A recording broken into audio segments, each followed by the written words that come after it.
Well, this book has Hi, Dorothy. a basis in reality. Hello, Gladys. Hi. Hi, everybody. How nice to see you all. Oh gosh, Nancy, wonderful to see your face. This is great. Hi, Dorothy. Okay. Switch cameras. Give it to me. Hi, all. Can you hear me? Can you guys hear me? Have it turn on you already.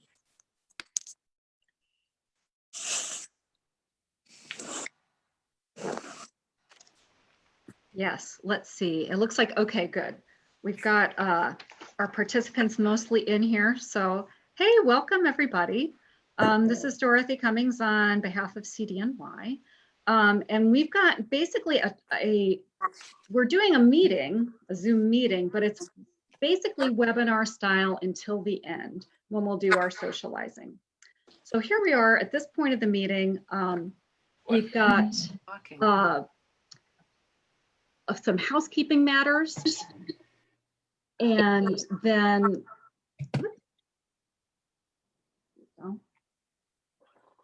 we'll begin our program. So tonight's talk is by Jean Murrow, which is very exciting. I miss seeing everybody. I miss the interpersonal. This series is meant to let us connect to each other and enjoy some of the other things about English country dance that we can't actually do since we're not actually dancing in person. But there's history, there's people, there's music. And tonight specifically, it will be about what was dancing like in the past. We danced with her at True Grit. Too many years. Oh, a couple of words about the program format, and I'm gonna mute folks while I'm doing that. Or actually, Paul, could I get you to handle that? Thank you. Okay, so the program format. Here's our announcement segment of the evening. At 7:40 is our presentation. At 8:10 we'll do a Q&A. And how we're gonna run the Q&A is this. If you come up with a question that you want to ask Jean, please type it into the chat box. And this is true for both Zoom and Facebook. Just to let me know that you have a question.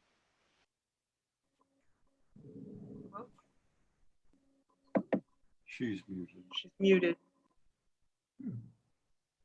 Dorothy, you're muted. Wow, that's funny. Well, then I'll go back just slightly. Hello and welcome. I'm not sure how much of everything you all missed. So I'll just start over. Welcome. This is CDNY's Country Dance Lore series. When it turned out we couldn't get together in person, I needed to find a way to find and celebrate some of the other things that we enjoy English country dance for. We can't do the movement with other people. So what are the other things we love? Music, people, history, all kinds of things. So we get a chance to explore some of those now since we're not busy waiting for the instructions on how to move. I am going to talk you through what our format's going to be tonight. I'll talk about how we're going to conduct our question and answer session in order to avoid crosstalk and so forth. So tonight, our format begins with, here we are now, announcements. At 7:40, we'll start Jean's presentation. He's got a lot of pictures and interesting stuff to tell us. At 8:10, there's going to be a Q&A, and here's how we want to run it. If you have a question, please key it into the chat box, and this is for Zoom or Facebook. And this is to let me know that you have a question, and I'll put you in a queue, right? We'll put you in the line because I don't want there to be crosstalk. At 8:20, we will do some informal chat and socializing. Okay, so I ask that you remain muted during the presentation. And if you're not clear on how to mute and unmute yourself, this is the button. You can hover your cursor near, I believe, the top of the screen to show this. But anyhow, that's what it looks like. When you want to let us know that you have a question or that you would like to ask a question, please key it into the chat box. And you can, if you put it to everyone, then we will see it. Announcements, yes. And that is a good reminder. This session is being recorded. It's being broadcast to Facebook as well.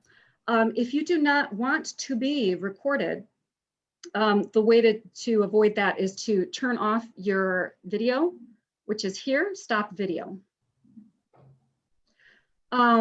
If this presentation is CDNY's community gathering, and it is without charge, as you see. If you wish to make a donation to CDNY, you can go to cdny.org/give. And I want to introduce tonight's team. I'm Dorothy Cummings. I'm the CDNY's ECD chair. Not much dancing, but plenty to talk about. And I am hosting on Zoom. Helen White is hosting on Facebook, so she'll be collecting the Q&A from there. I'll be collecting it from Zoom.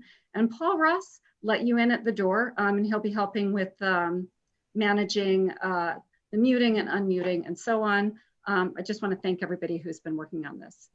Okay, and now a brief introduction of Gene Murrow. Gene Murrow, he's been English dancing and doing music for English since 1965. He's taught in the US, he's done workshops, he's done Europe, he's done Canada, he's done Japan, he's been all over the place.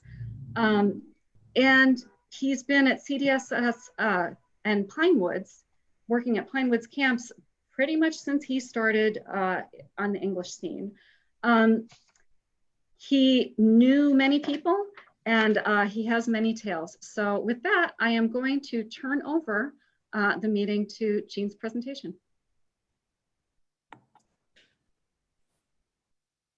Thank you, Dorothy. So, English dance scene in the 1960s. In the summer of 1965, after I had just finished my freshman year at college, I was invited to be on the staff of Chamber Music Week to play the oboe, as you can see there on the slide, and to teach the beginning recorder class at Pinewoods. How I got there and why I wanted to leave after the first night, but couldn't, is the subject of a whole other talk. And actually it's thing number one on my, my talk that I will do on the 5 things.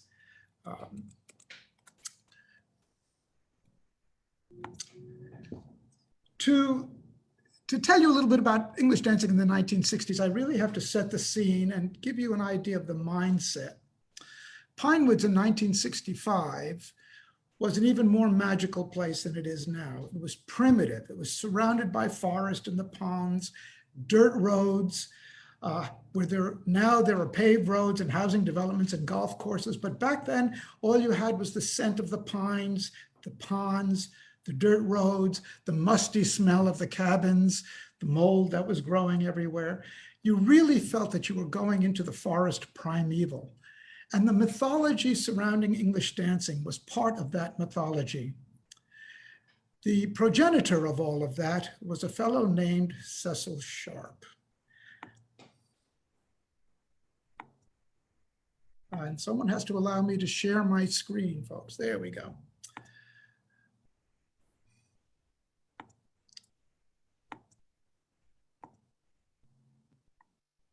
Cecil Sharpe was an English musicologist and teacher at the very beginning of the 20th century.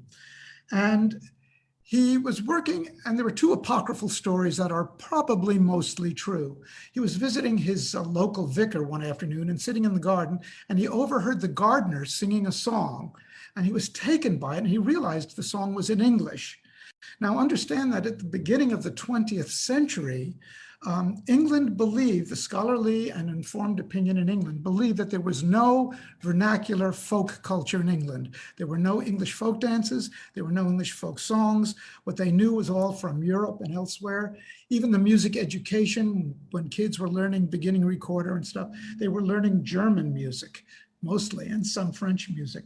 When he heard a song being sung in English, he was really startled. And when he asked the singer what it was all about, the fellow said, oh, he knew many more. He had learned them from his parents and grandparents. This set Sharpe off on a real quest to find more English vernacular culture. He came across Morris dancing on Boxing Day shortly thereafter and started collecting dances and songs.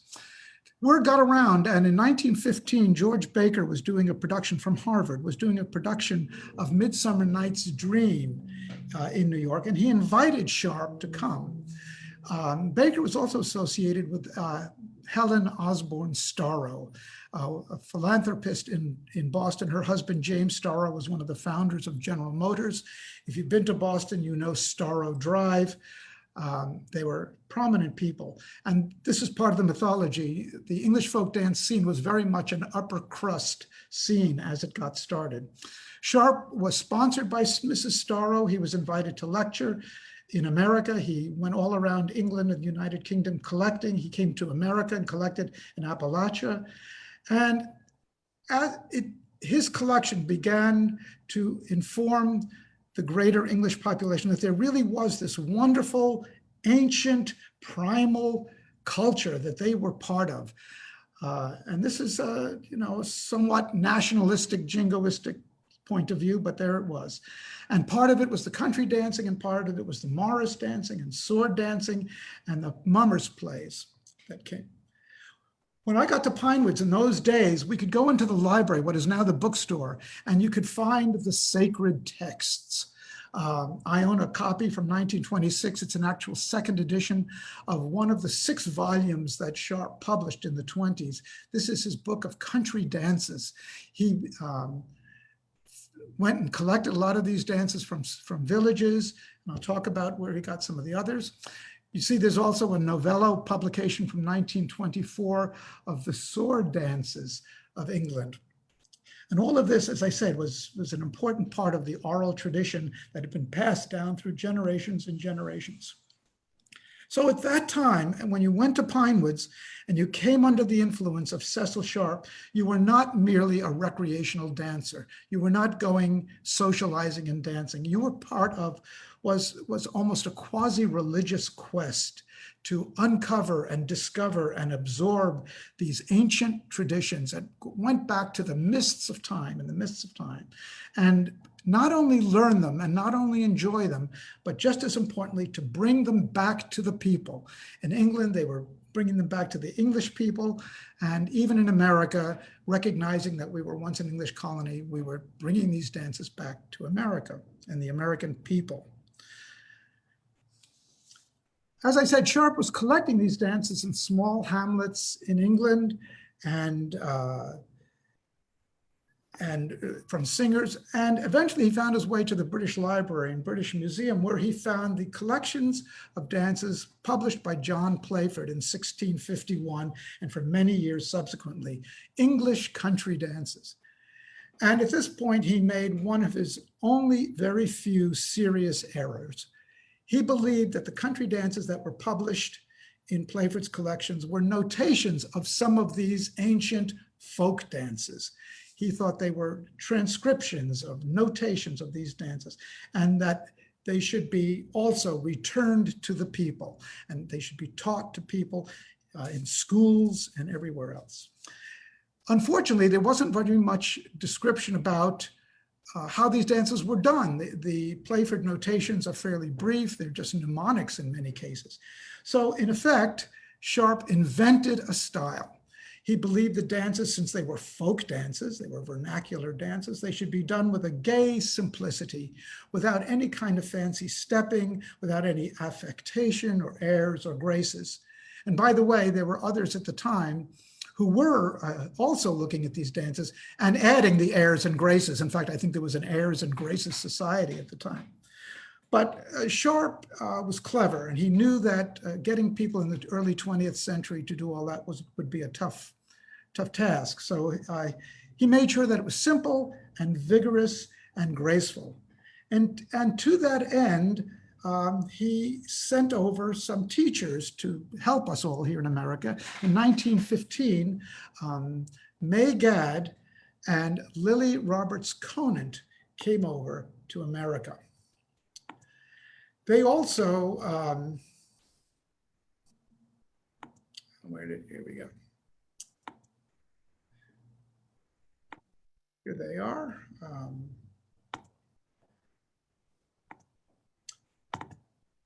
There's May Gadd. She came over in 1915. She was known to everyone as Gay, and she was the founding director of the Country Dance Society, as it was called. Originally, it was the American branch of the English Folk Dance and Song Society, which Sharpe had founded some time earlier. And one of the others who, acolytes of Sharpe's who came over was Lily Roberts Conant, and she settled in Boston and became very close to Helen Starrow in Lincoln, Massachusetts. And Lily Roberts with Gay was one of the teachers at the time. So that's what had been going on in 1965 when I got roped into doing all of this. I came to New York at the end of the summer and immediately checked out what was the, let me just, whoops. Hold on just a moment here. Technical, yeah, it's all very strange. Okay. Let's start from here. Why is this doing this? Well, you know, you can't have one of these without technical screw-ups. Let me just try that again.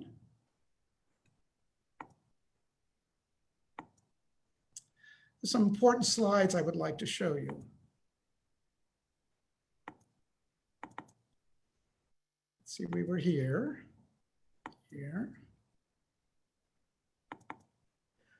This is, no, it doesn't want to do it. Just doesn't want to do it. Very interesting. Well, we'll go with this.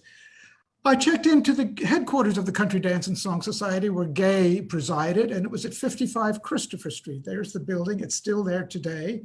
Some of you may recognize that it is actually adjacent to the famous Stonewall Tavern, which was the home of the gay rights movement in the mid-70s. And Gay worked there with a whole team of volunteers, names from the past: Gloria Bercielli, Carl Rogers, and Jody Evans. John Hodgkin was the treasurer of the Country Dance Society. He's the father of Meg Lippert. Some of you may know Meg. Jack Langstaff would come by the office, the famous folk singer. So this was really the hub of activities. And when I descended the stairs at Duane Church, and it's the very same church we use today, I'm afraid to say, it was a bit of a come down, literally, because here I'd been in this very magical place. And instead, to continue this absorption in the dancing, I found myself in the basement of this church on 13th Street and 7th Avenue. But the music, of course, as it does for all of us, lifted us up. The music was provided by the then music director of the Country Dance Society, Phil Murrow. Phil is a legend, and you'll be hearing a little bit of his playing in just a moment. He was accompanied most often by the violinist who was our key player in the society, Marshall Barron, who now lives in New Haven. And Marshall and Phil together made some very magical music, which, as I say, you will hear in a moment. But first, I want to show you what this style of dancing really was. I mentioned that Gay and Lily came over in 1915 originally, and subsequently Sharpe sent over other acolytes to teach the Americans what this was all about and bring us into the great quest they were all on. And fortunately, at one of the summer schools where this happened at Amherst, what is now Amherst, University of Mass at Amherst, it was the Amherst Normal School or Agricultural School. Somebody was on hand to film it. What I'm going to show you is a film of May Gadd and 3 other dancers dancing a country dance, Argiers, in exactly the style that Sharpe invented and that we were taught in the 60s. This is how we were taught to dance.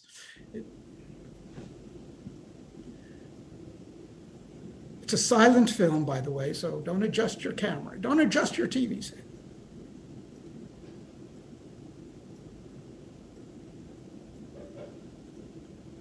Set and turn single.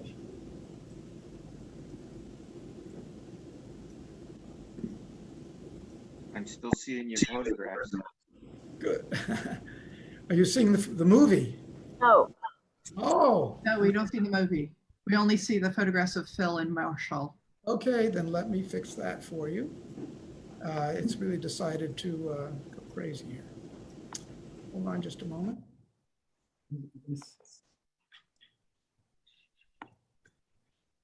While Gina's queuing up, I'll just, Can you see the film now? oh, good. Everyone. Yes. Okay, this is 1921. This is May Gadd and three other dancers, some from England, dancing Argiers in the running step style that Sharpe instructed us to use. You'll notice that it's a constant movement. Can you all hear me over this? Yes. Yes. Okay, good. Lead away, two-hand turn. Fall back, come forward. This is set and turn single. Slip steps.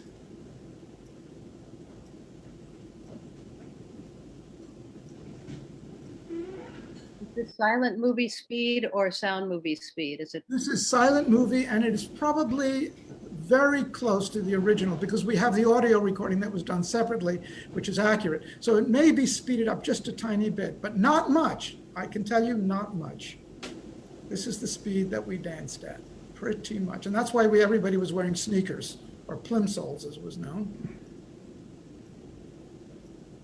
So that's Argiers, done in Sharpe style.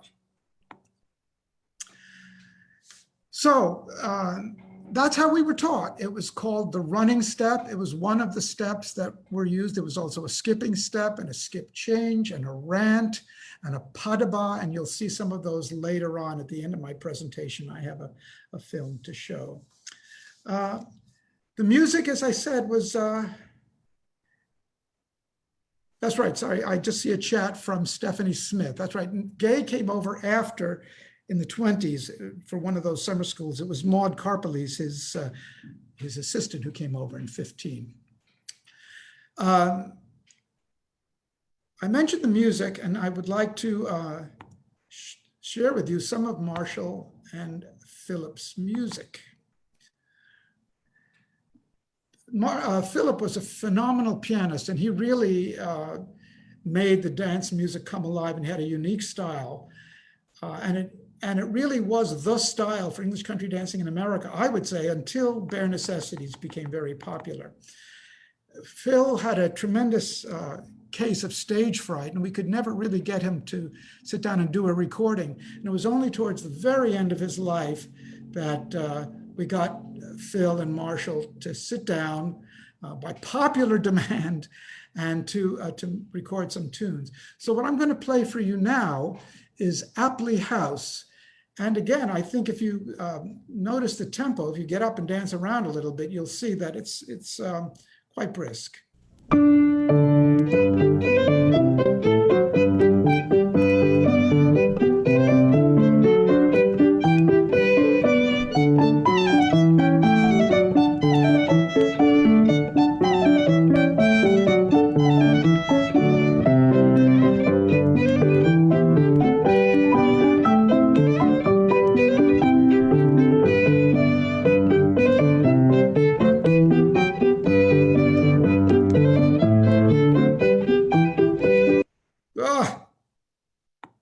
That's ridiculous that fails.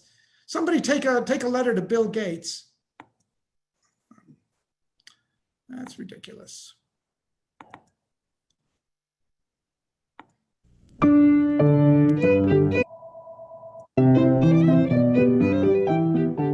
So that's a little bit of Apley House, and you can tell that it's at a good clip. Since the overall mindset was one of rediscovering this lost and neglected ancient tradition and bringing it back to the people. An important part of it was proselytizing. And in order to proselytize, we had to have some demonstrations. So now it's not gonna work at all. Okay, good. Hello. Okay. Every dance week at Pinewoods, and in the 60s, there were 2 dance weeks. There was what was called the Dem, the Thursday Dem. And selected dancers were chosen to demonstrate Morris, sword, country dancing. There was sometimes a mummers play, sword dancing. There was folk singing, some instrumental playing. And these dems were modeled on the demonstrations that the English Folk Dance and Song Society did, the most elaborate of which were at the Royal Albert Hall. Every year they would do one of these massive demonstrations. We were very lucky at Pinewoods. I think it was in the late 60s or early 70s when some of the people who actually staged those Royal Albert demonstrations, Bob Parker and Ron Smedley, spent a summer at Pinewoods with us, and they organized the Pinewoods Dem to reflect what was being done at the Royal Albert Hall. There was some controversy about this as the years went by, partly because it was very exclusive. People were on tenterhooks for the first few days of Pinewoods Dance Week, wondering whether they would be picked to be in the Dem. And at one point in a camp house meeting, I remember somebody spoke up and asked Bob Parker why he had chosen certain dancers and not others. And Bob answered, I choose women who are pretty, and I choose men who are handsome, and they all have to dance very well. That's the point of the demonstration. That was his answer. After the Dem, though, we had a great time. We would all retire to Twin Sisters, to Twin Sisters. Many of you may be familiar with Twin Sisters, which is where Art and Helena Cornelius lived. This is Art Cornelius, and this is Helena Cornelius. And we would all gather there and have an after Dem party and have a beer, and it was a great time was had by all. But again, the point of it was, and this to illustrate what this dancing was supposed to look like. In New York, we did the same thing. There were 2 big demonstrations. There was a Christmas festival and there was a spring festival. These were held at Barnard College or at Teachers College, and it was the same idea. We would get some of the very best dancers. Usually a whole crew would come down from Boston, Art and Helena, George Fogg and others, and we would get the best dancers from New York, and we would put on a show. It would be country dancing, Morris dancing, sword dancing, and mummers play, and so forth. And that would happen twice a year. I remember one time the dancers from Berea College, the Berea College country dancers were coming through New York because they were on a tour, and they had a spot and they demonstrated the Kentucky big set square dancing. They would run a set for us, and that kicked off a whole interest in Southern Mountain square dancing that took over at CDS. That brings me to the subject of the repertoire that we danced. And the repertoire was very different from what we do now and what we call English dancing. I found an old notebook of mine where I wrote down the repertoire of a class that I was in when I was a beginner, and I had gone down to the John C. Campbell Folk School in Brasstown, North Carolina. And I'm sorry that the slideshow is not working properly, but make this as large as I can. But if you'll see, this was the repertoire. I'd only been dancing for 4 years at this point. This is June of 1969. So having only danced for 4 years, I was still deemed a beginner. And I was in this class.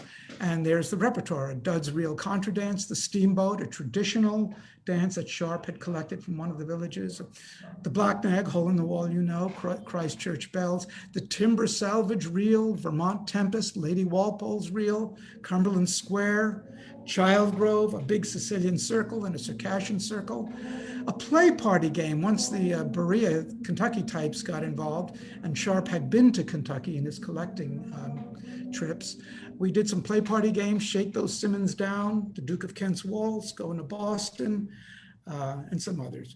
So you can see that at that time, the repertoire was quite varied. To make that work, the Tuesday night dances in New York had a slightly different schedule. The evening usually began with an hour for advanced dancers. And the advanced dance hour, and as I said, after 4 years, I was still a beginner, so I didn't get into that for a while. The advanced hour was by invitation only, and Gay and some of her chosen accomplices would spend some Tuesday nights watching people dance. And when they deemed that you had learned the basics well enough, you could execute the movements, you knew the patterns. At that time, this was before Pat Shaw and before a lot of new country dances were being written, so that you had to know the dances. So if one would say, can you do Child Grove? Can you do Sellinger's Round? Can you do Lull Me Beyond Thee? And you just had to get up and do it. And if you could do all that, you were then admitted to the advanced class, and that ran for an hour, starting at 7:30. Following that, there was 50 minutes or so of Morris dancing and sword dancing for everyone.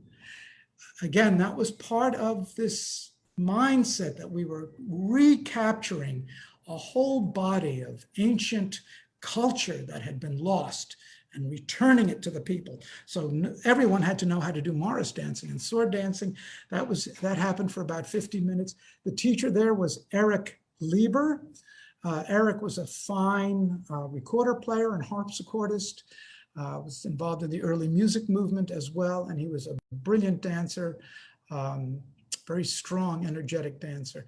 Gay also taught Morris and sword. Even there was no question that she was competent to do that. And Jenny Scheimer, who later came along, taught as well. At Pinewoods, Art Cornelius was the primary Morris dance teacher, and he was brilliant at that. So that's what we did. We had been indoctrinated into this mythology that there was this wonderful, rich culture of English vernacular dance that had survived in the villages, that had been notated in the 17th century by John Playford, or so Sharpe thought.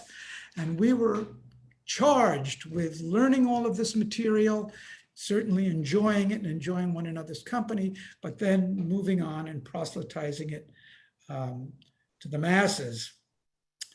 The style that you saw in that original video of 1921 at Amherst, the running step style, survived for many, many years. And there was a recreation of one of the dems at Cecil Sharpe House, one of the demonstrations that had been done at the Royal Albert Hall by one of the teams that Bob Parker and Ron Smedley had worked with. And the team got together after 25 years at Cecil Sharpe House. I think it was in 2011 when they had their reunion. And fortunately, somebody thought to film it.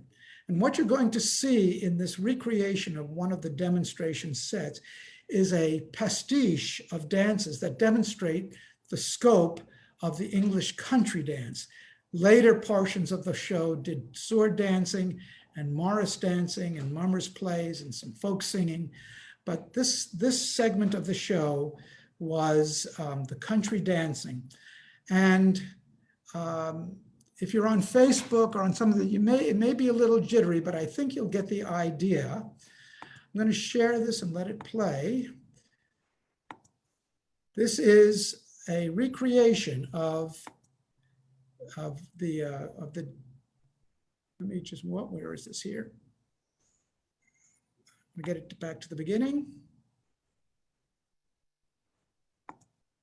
The format may have varied,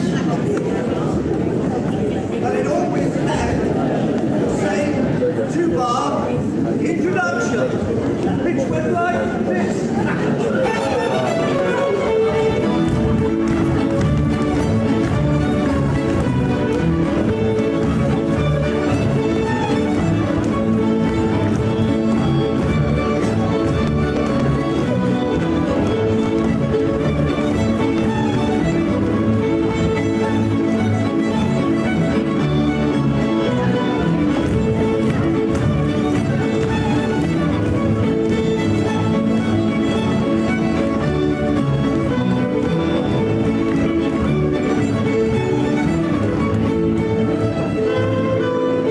recognize Miss New Jersey's memorial?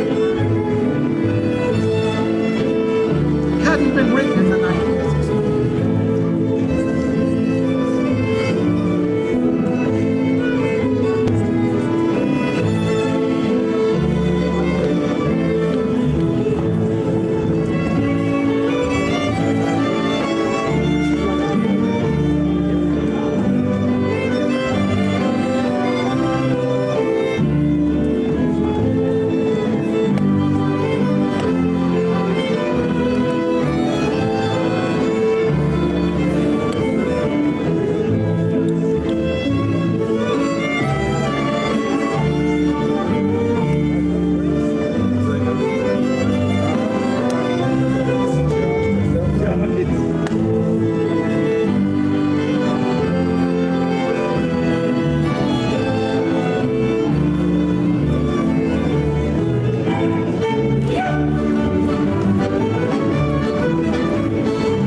This is pins and needles.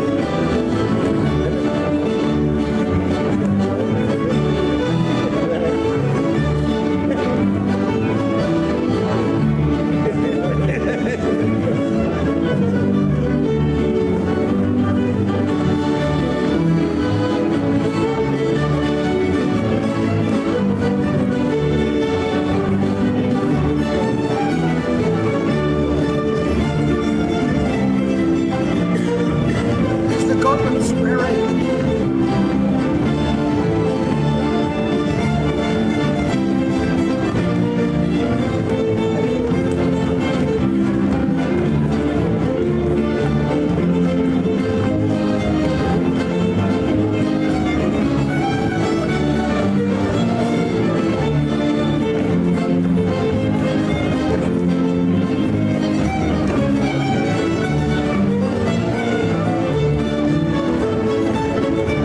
Of course, it's forehand reel. That's what Southern England does. Very flat.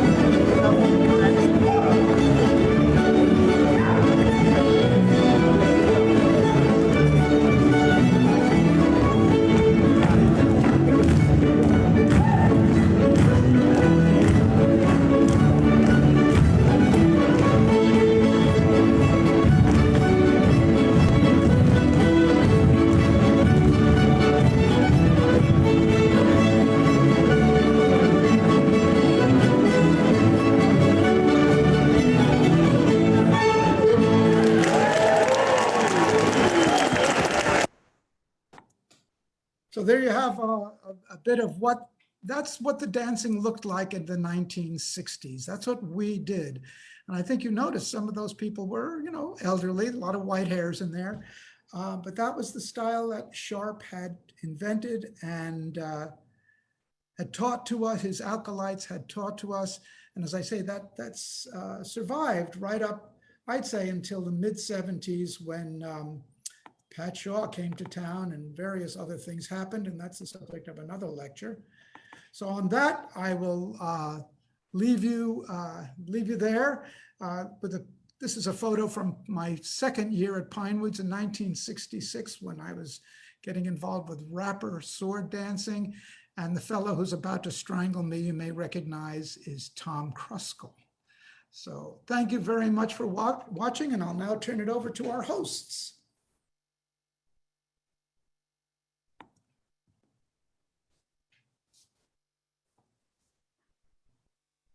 Thank you, Jean. Let me resume my slideshow here. There we go. Good luck with yours.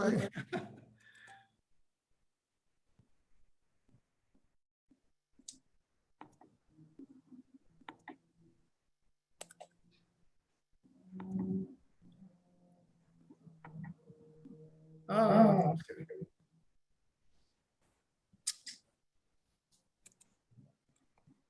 Okay.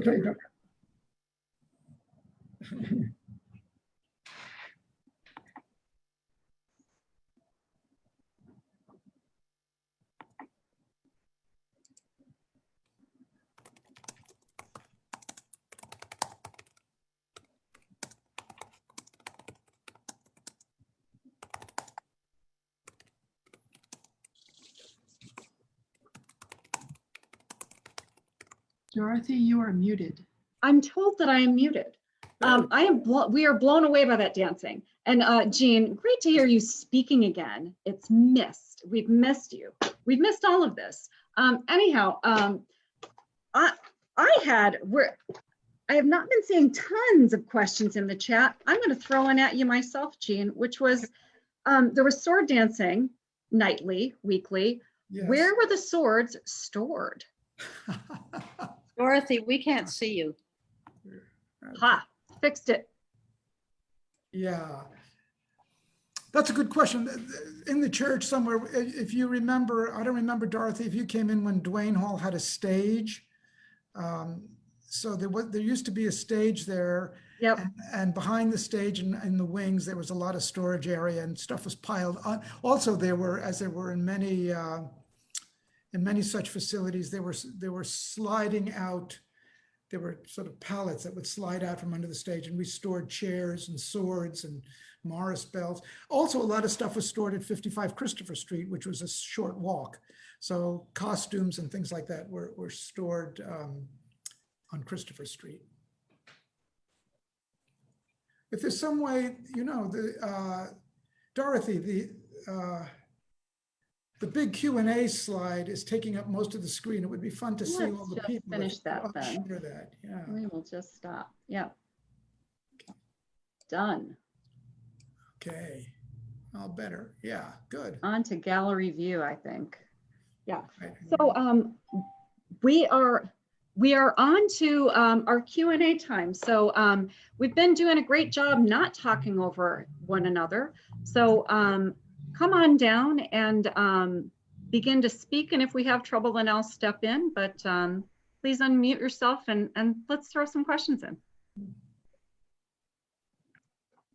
Well, I can start. I see some of these questions coming up on chat. Perfect. I could just answer them. Would that make sense? Yes, it does. All right, let me start at the beginning. My internet connection is flaky. Dorothy is muted. Okay. Why is a white square covering the screen? I don't know. Well, here's one that I'm seeing. All right, hold on. Hold on. I see. Yeah, so yes, Stephanie corrected. It was Megad and came over in the 20s. Lily then married, you should know that Lily married Richard Conant. Actually, they were married in Helen Starrow's Lincoln home.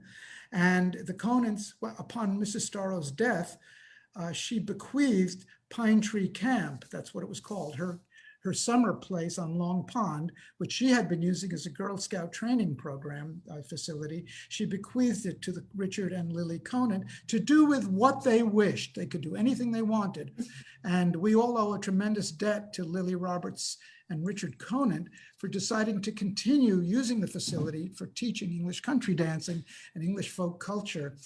They didn't need to do that. That wasn't part of the deal with Helen Starrow. Where does the sound exist for these movies? From Mitch Diamond. Well, you ought to know, Mitch, it's on your DVD. You have some of the recordings for the, I don't think they were done concomitantly with the movie, but I think there is a recording of Argiers on your DVD. Yeah, there was a 78 by Elsie Averill that I used. Great. Elsie Averill was one of the 4 musicians for which Pat Shaw wrote a whole quartet of dancing. One of the dancers the pianist was Miss DeJersey, and that's why we have Miss DeJersey's memorial, because she was one of the 4. Sin Twisters, yes, indeed, the Porch and Rail. The Porch and Rail got named, this is a bit of obscure lore. It wasn't called that for a long time, but Shag Gritz, Shag was a dancer in Boston who's still around, and he's one of the founders of the Pinewoods Morris Men. Myself and my wife at the time, Susan Murrow, St. Germain, were sitting around thinking, you know, this is really like a pub. It should have an English name. And Shag had spent a lot of time in England, and of course, Susan was born in England and spent time there. So we all started kicking around different names, you know, the Queen's Arms and the Hare and the Hound and this and that. And finally, amongst the 3 of us, we came up with the Porch and Rail, because there was a big rail where all the beers sat. So that's how that happened. Let's see. Thank you, David Millstone, for putting up the YouTube link for that video. The dance after pins and needles was the Gotland Square 8. And the tune, that crazy tune, is a Pat Shaw tune called Rant Gone Wrong. Rant Gone Wrong. And, Allison says she can't think of any modern dancers who would subject themselves to the discipline to dance at this level. Well, first, let me say that what you were seeing there was a demo team. So they had been working for years. And we all know, and that's the fun of having a demo team. I think it would be good to reconstitute such a thing. And we did have one in New York. Christine Helwig ran a demo team for a while. I'm seeing Mitch Diamond pinned to the screen here. I don't know if he wants to do that. So yeah, so going on a Tuesday night, you wouldn't see dancing with that kind of precision or that kind of discipline, but the style was definitely there. When I think of Jenny Scheimer and Sue Salmons and Murray Backer, who was Judy Grunberg's mother, and some of the great dancers from the 60s, put them all out on the floor and it would look just like that video I showed at the end of the talk. Fab band, yeah, I think it was the Orange and Blue. I think that was the band, the English band. There were those who aspired to the skill, indeed. So Anna Wang says, yes, so in 2011, the London dancers did Miss New Jersey's Memorial, which was written in the 70s in the style of the 60s. So yes, it was a whole anachronism there. But as I explained to her, they wanted to demonstrate the waltz country dance step. And those of you who've been in demos know that you have to choose very carefully. Certain dances show better than others. What I used to always say to demonstration teams was, to an uninitiated audience, there are only 2 English country dances. The one that's done in long lines and the other one. So you have to choose. Makes your knees hurt, I would say so. Let's see, when did I leave to go out west? 1970, the fall of 1970 is when I moved from Cambridge, Massachusetts to Los Angeles. I moved to Los Angeles.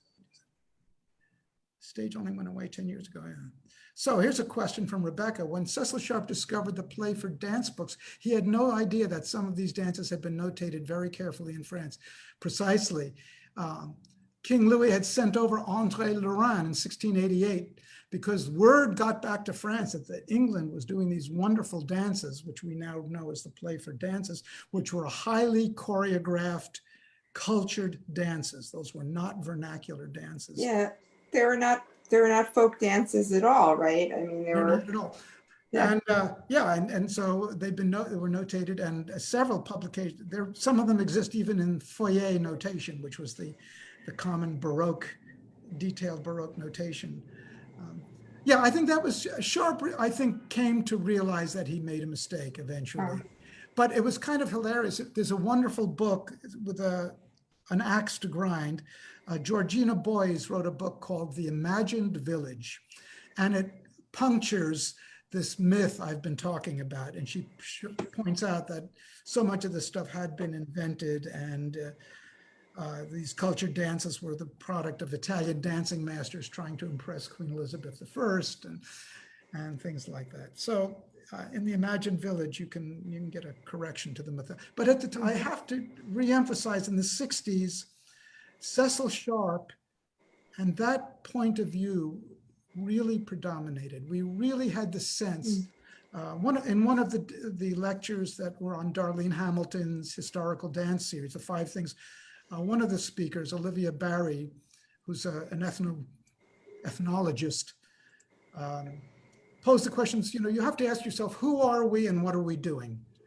And right now, I'd say we are a bunch of white people who are pretty well educated, who live in the New York City area, and we like to do English country dancing, and it's recreational, and it's fun, and it's healthy, and it's sociable, and all that.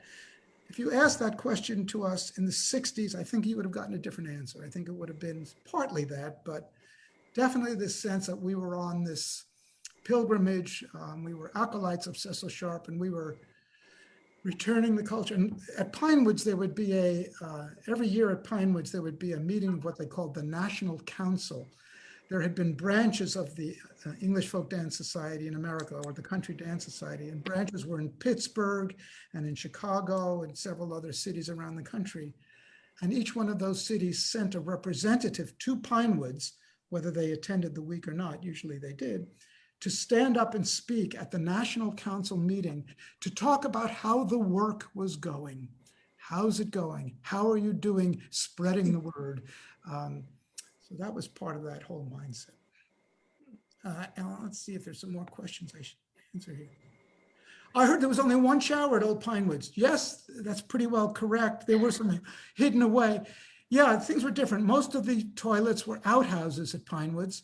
And the way you, instead of a shower, you would jump into one of the ponds with a bar of soap in one hand and a bottle of shampoo in your other hand. This was before environmental awareness. But that's how we bathed. You jump into the lake with a bar of soap.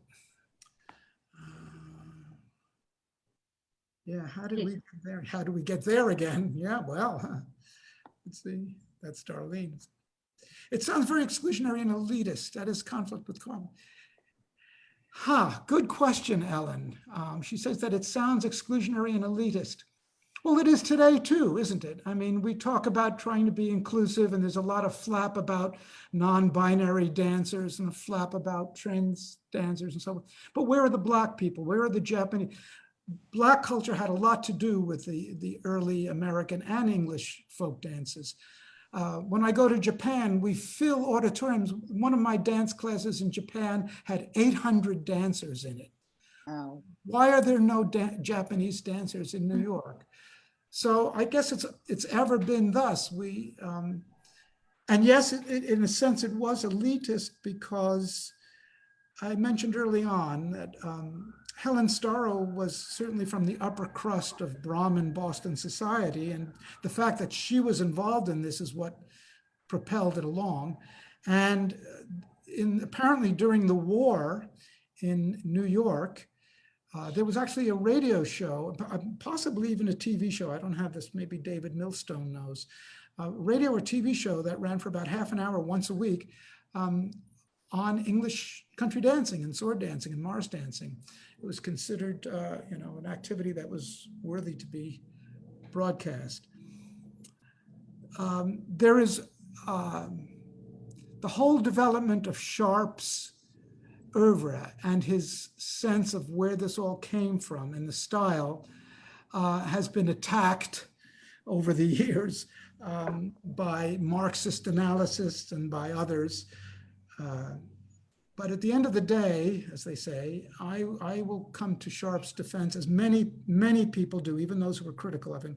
He did an extraordinary job collecting hundreds and hundreds of dances and songs and publishing them and putting them into forms that people could use and taking them to schools and sending teachers to America and lecturing. I mean, he did all of these things in what was a fairly short lifetime of ill health. He was not a healthy man by any means. So I give him tremendous credit, but yeah, the exclusionary elitist bit stays with us. Were dances called, or was it expected that dancers would know them? Feel free to interrupt. I'm really good at talking nonstop.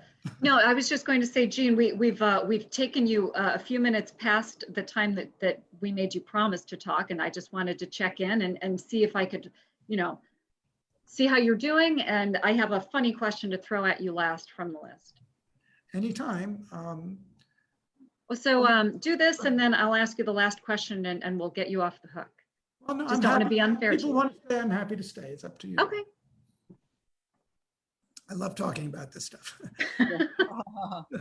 Gloria asked if the dances were called, or was it expected that you would know them? I would say up until the early 70s, it was expected that you knew them. The proverbial hit the fan when Pat Shaw came over to Pinewoods in 1974 and exploded what had been the contained repertoire of dances that Cecil Sharpe had discovered and reconstructed.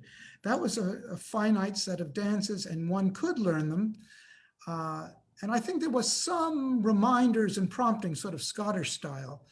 But no, we didn't call dance. So if you were at Pinewoods in the evening dance, Gay would get up at the microphone and say, okay, the next dance will be Child Grove.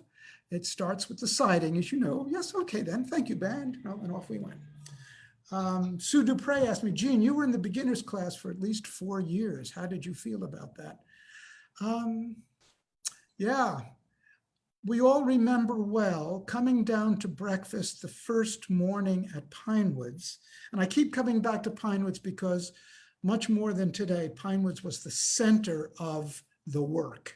It was the center of where English country dancing was being promulgated.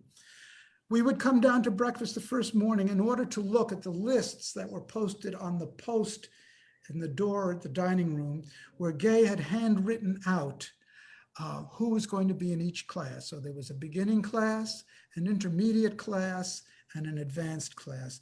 And just like looking for your grades at the end of exam period at college, people cluster around that list. And where am I? And, you know, for 3 or 4 years, my name kept showing up on the beginner class because, you know, I couldn't do Step Stately perfectly from memory yet. So, you know, I had to be in the beginner class. And let's see, there was, I exaggerate a little bit. I mean, there was something else I wanted to say about oh yes, the English country classes were at 9 o'clock, and just as we did in New York, after the country class was Morris and sword dancing for everyone. The 10 o'clock class was Morris dancing for everyone, and there was a beginning, an intermediate, and advanced Morris dance class. But came the 60s when I started, there were some people who just didn't have the knees for Morris dancing. So they started doing an English country dance class that would meet at the time of the Morris dance classes. And that class was always done by Helena Cornelius. And it was called Ungraded Country because it wasn't graded. It wasn't beginner, intermediate, advanced. It was all the leftovers who couldn't do Morris. And Helena always called it degraded country because she just had to do, you know, dancing for all. But that was how she got her start as a country dance caller. I mean, Art was the main country dance caller in Boston and Pinewoods in those years. So let's see, Roger Cartwright, this is one from David. Roger Cartwright, yeah, wearing baldricks was common at Duane Hall in the 60s. Well, certainly on the days that we had the demonstrations, but I don't, maybe some people did. I don't, it doesn't remember. Allison, this is a great point. The May Gad clip is very similar to some style of California Renaissance Fair dancing, all bouncy and skippy and folky. I remember the first time I went to a California Renaissance Fair to dance, and I went with some people who had been dancing, some English country dancing. This was now, we're into the mid 70s. And they saw one of these Ren Fair, bouncy, skippy, folky, I think it was Pipe and Bowl Morris doing some country dancing at the San Francisco Fair. And they were shocked. They said, oh my God, they're jumping about and skipping and running and all of this. And I had to assure them that that was probably closer to what, you know, Cecil Sharpe had done in reconstructing these dances, and indeed probably closer to the original, the way the dancing originally looked with its original stepping that was documented by John Essex and other people in the 17th century. Mitch Diamond, yes, get a hold of Mitch Diamond to get his DVD of some of these old films. From Daniel and Dorothy, why do you think dancing rants and traditional dancing waned? Even in the Dem, we saw there was a bunch of older dancers. That is a question that has bothered us for years. I think there were 3 reasons. I think 3 reasons we've gotten away from that really exuberant, jubilant, energetic dancing, which was the norm. One was that for whatever social reason, this cohort, all of us, has gotten older. The Americans and the English. A lot of us who were dancing in the 60s, or those of you who came in the 70s and 80s, it's the same group. And we're just not attracting the same numbers of younger people as we used to. for whatever, and the same is true in a lot of other participatory arts organizations. The American Recorder Society is experiencing the same phenomenon. Our cohort is aging out, and we're just not seeing the same number of young people. Yeah. I should say, yeah, I should say that we had the same fears. Around 68 and 69, we had the same fears. Pinewood's registration was way down. There was talk in 68 and 69 that we may not be able to continue at Pinewoods. There weren't enough people. I think the camp that year was like 58 dancers. And then there's this sudden influx of young people, Jim Morrison and his cohort. There's a whole bunch of people who came in from Cooper Union, Tim Flanagan, Jim Morrison, the Lindsay girls, Ellie Lindsay, Marnie Lindsay, all kinds of people suddenly came into our dance community in the 70s, and it blew up again, and it enlarged, and it goes in cycles. So maybe after this pandemic and we're all back to normal, or whatever the new normal is, we may see a whole cohort of young people who discover the joys of what we do. The other two reasons, yeah, sorry, go ahead. And I'm going to, that's a very bright and hopeful note. I'd love to continue hearing this forever. This is wonderful, but we set a certain time, and I want people's expectations to know that, well, this is when we said we'd go to, and we should resume. So I wonder if we could get you to tell the one last funny thing, and we'll adjourn for socializing. And that was, you said that there was a funny story about your first night at Pinewoods, but you sort of mentioned it in passing. Is that springing to mind? Funny story seems like a fun way to close. All right, the full story you'll get on Historical Dance and Tea Society's 5 lecture, but I can give you the short version. I was an 18-year-old college student from New York City who was going to Juilliard and playing the oboe, and I was roped into doing this chamber music week. And the first night, after some announcements in what was the camp house, we went down to C Sharpe. I had no idea what was going to happen. And what I saw was men standing in circles, holding hands and skipping around and being really silly. And this music sounded really silly. And I thought, oh my God, what have I gotten into? I left the dance. Walked back up the little path, those of you who know Pinewoods, back to the office where there was a payphone. And I got my dime out, and I was going to call my parents, because they had taken me up there, and say, you have got to get me out of here. This is the strangest thing I've ever seen. And fortunately for me, the phone wasn't working that night. So I couldn't make the phone call. I had to go back down to C Sharpe because I didn't know where anything else was. And I sat there, and a young woman came by and grabbed me the way we all do and said, come on, you've got to get into this dance. You'll enjoy it. The woman was Kitty Creelman, who later became Kitty Scribella, the woman who wrote I Care Not for These Ladies. And she dragged me into my very first English country dance, which was Morpeth Rent. Wonderful way to start. Jean, thank you so much for being here. Thank you. As Chip put, so many great questions, so little time. I wish we could continue. But thank you, Jean, everybody. Thank you. We'll give our applause at home like this. Thank you all, everybody, for being here. I want to let you know we're doing this again in 2 weeks. Our guest then will be Beverly Francis, and her topic is going to be on dancing in the time of Jane Austen. Beverly Francis is our erstwhile English country dance caller at CDNY. She and David moved to Ohio, something to do with very small people who like to be held by their grandparents. We've lost her, but COVID has given us the opportunity to reclaim her for a talk. So tune in October. Is there an email list or something to find out about these things? I found out about this indirectly, and I'd like to make sure that I don't. Well, so this is a community event of Country Dance New York, and we've shared the information with others. We actually have a Zoom account of 100 places And Overflow, we're seeing what we can do to produce it on Facebook so that it's visible there too. So it is all posted on the cdny.org webpage.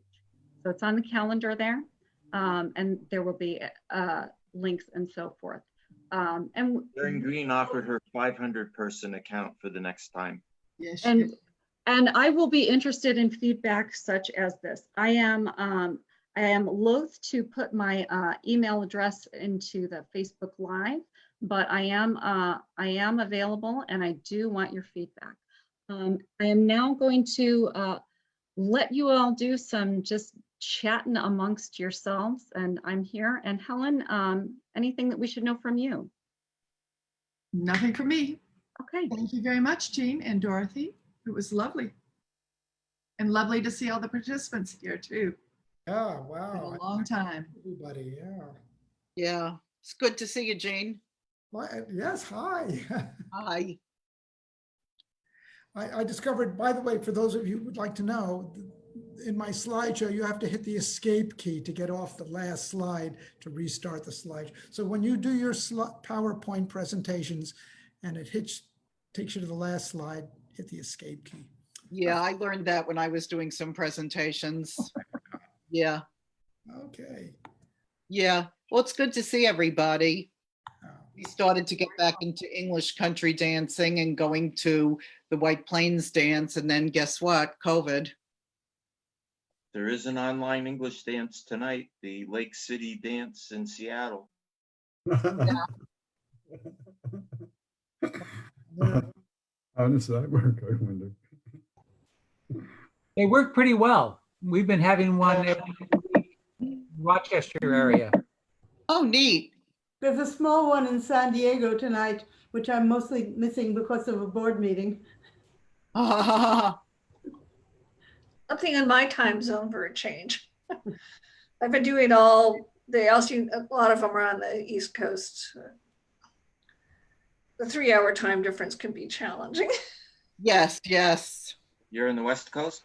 Yeah, I'm in Portland. Oh, Portland, Oregon? Seattle dance tonight, which starts at 10 o'clock Eastern time. So that's 7 your 7 time. o'clock my time, yeah. How are the fires there? How's the air quality there? Are you? Yeah, not wonderful. We're supposed to get rain tonight. So Let's- I'm hoping that it will be better tomorrow because I'm really tired of this. Yeah. But I understand that we're sharing our smoke with not only the rest of the country, but Europe as